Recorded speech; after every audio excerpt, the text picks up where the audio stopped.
Muy buenos días. ¿Cómo estáis viendo este arranque de jornada aquí, en España y en parte de Europa?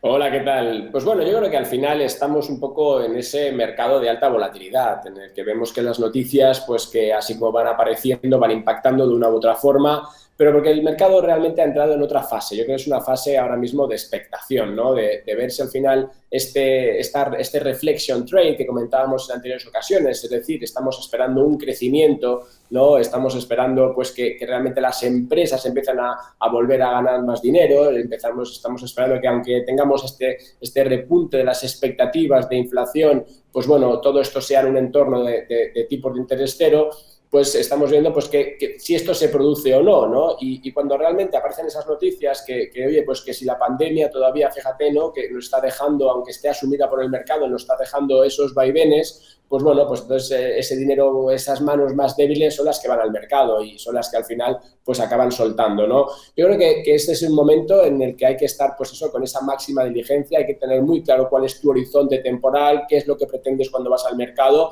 y al final no dejarte llevar tampoco por estos vaivenes de tan corto plazo. Fíjate que en el fondo, mira, te voy a enseñar un gráfico que quería compartir para que veáis un poco la situación, por ejemplo, técnica, ¿no? de lo que es el IBEX 35, fíjate que si lo vemos desde ese punto de vista, realmente entre noviembre y hoy, pues sí, hemos tenido estos movimientos fuertes, pero este es el rango, el gran rango que están ahora manteniendo un poco en el caso de nuestro IBEX 35, es decir, por abajo la zona de los 8.000 y por arriba esa zona de los 8.450, esa zona de máximos que vimos pues a principio de año, ¿no?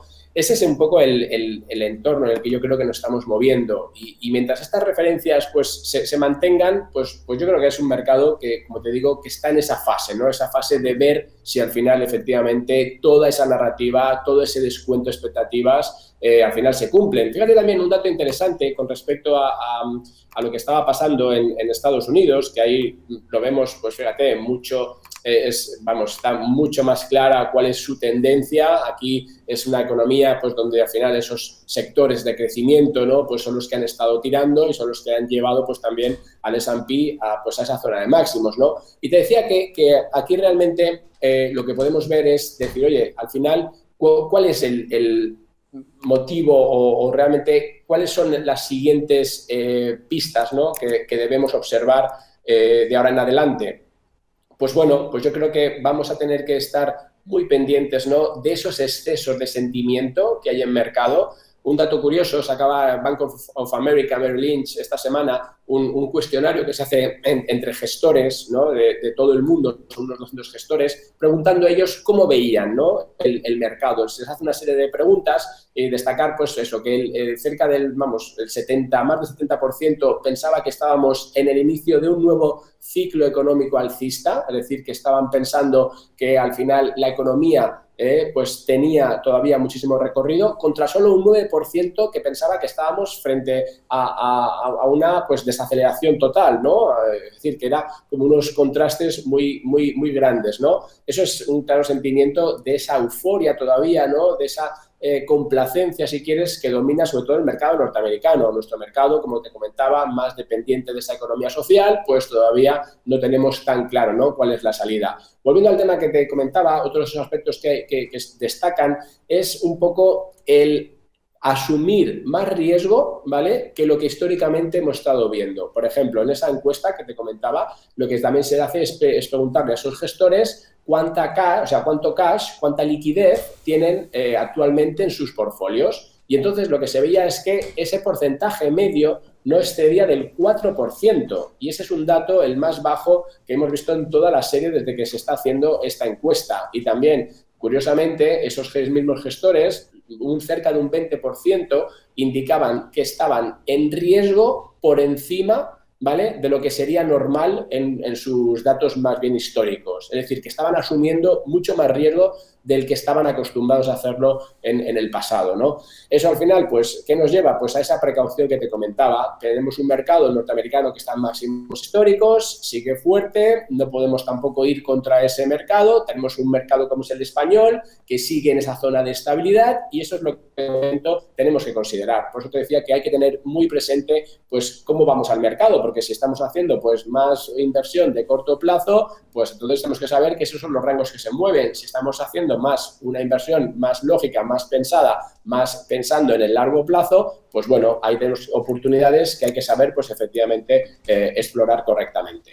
Javier, hay mucha gente preocupada por el movimiento del Bitcoin y en particular por una especie de doble comisión, de un doble gasto, que puede ser la causa, también dicen, de esa caída que se ha vivido en la última semana. ¿Nos puedes explicar algo más para que lo entienda nuestra audiencia? ¿Qué es lo que está pasando alrededor del Bitcoin y qué es eso del doble gasto, de la doble comisión? Ya no sé ni cómo se dice sobre eso y cómo está afectando, Javier. Sí, a ver...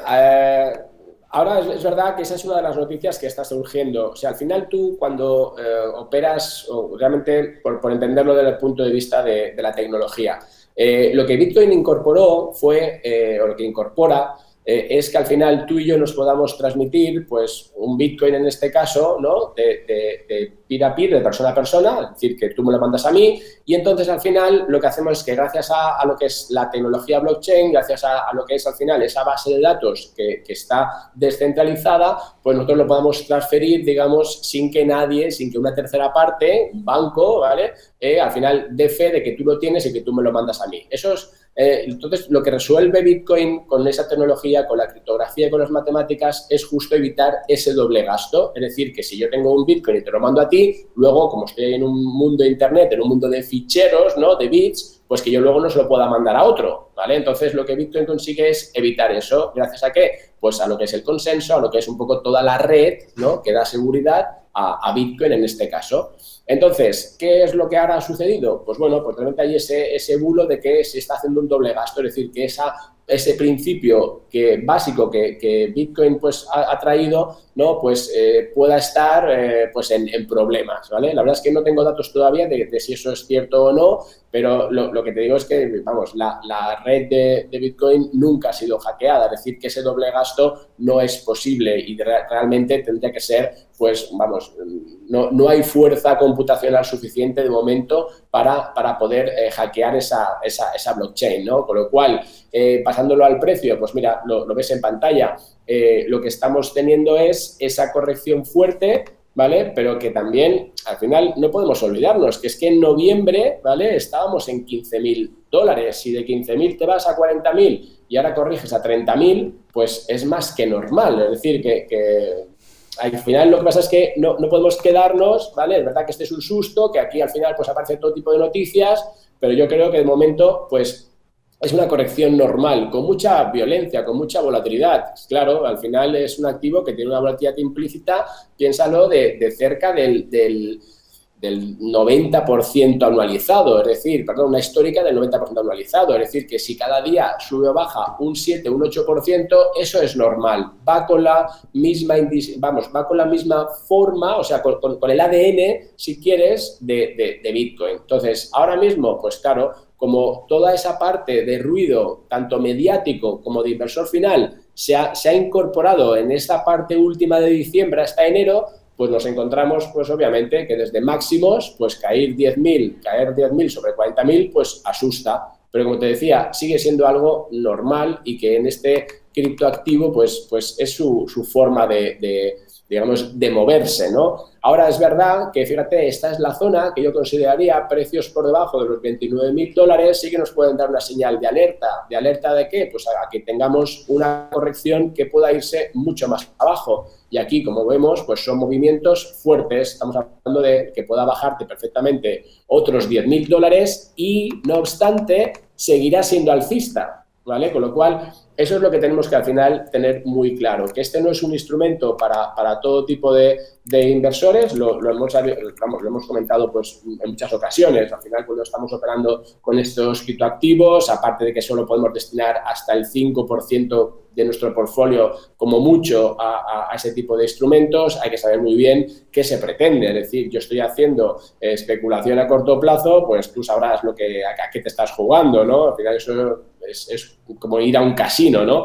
Que es lo que nunca recomendamos. Si tú estás haciendo una inversión pensando en que efectivamente, pues al final tienes una forma de un oro digital, de un nuevo asset class que te descorrelaciona, pues ahí puedes tener cierto sentido, ¿no? Y ese es un poco el objetivo, si te quieres cubrir frente a la inflación, ¿no? Como han hecho algunos de esos institucionales que han entrado últimamente. Ahora, siempre, pues sabiendo que ese es un instrumento que en el fondo, pues tiene esos movimientos que son parte de su ADN y que, por tanto, tenemos que saber gestionarlos. Y ahora lo que estamos viendo también es que esas manos débiles, que son las que han entrado un poco al calor de los últimos movimientos, pues están ahora soltando pues lo que también nos pasa en el mercado de renta variable. Al final, cuando tienes pues a esos activos, ¿no?, que te llaman por altas revalorizaciones, pues tienes a todo el retail que acaba entrando y a la primera de cambio acaban soltando. Entonces, bueno, eso también se produce en los criptoassets y es un poco lo que estamos viendo ahora, más allá de que, bueno, pues no creo que el doble gasto que estábamos comentando pues sea una realidad porque, como te decía, la seguridad que tiene ahora mismo Bitcoin y más en estos momentos es tan alta que no creo que haya ningún problema en ese lado. Javier Molina, portavoz en España de Toro. Buen día y buen negocio y muchas gracias. Hasta la próxima.